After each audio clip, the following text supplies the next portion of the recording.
If your iPhone 16, 16 Pro, Pro Max or the Plus does not go to sleep, or if it does not turn off, so in this video I will show you two methods on how to fix this issue.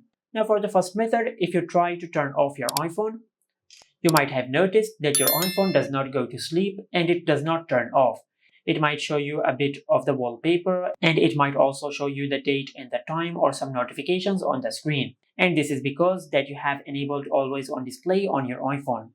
Now for that, just open settings and tap on display and brightness. And over here, you will find the option of always on display. Just tap on it and disable this toggle. And after you do that, your iPhone will completely turn off, just like that.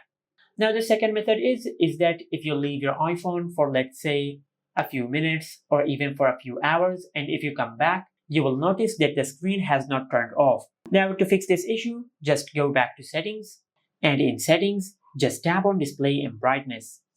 And this time, just tap on auto lock. Now if it is on never, your iPhone screen will not turn off on its own. And if you select 5 minutes or 4 minutes, your iPhone will wait for 4 minutes or 5 minutes until it automatically turns off its screen if you are not using it. But I recommend you to select 30 seconds. And after you select 30 seconds, and if you leave your iPhone for 30 seconds, your iPhone will automatically turn off its screen after 30 seconds. And this is it. Make sure to like, comment, and subscribe. Thank you for watching.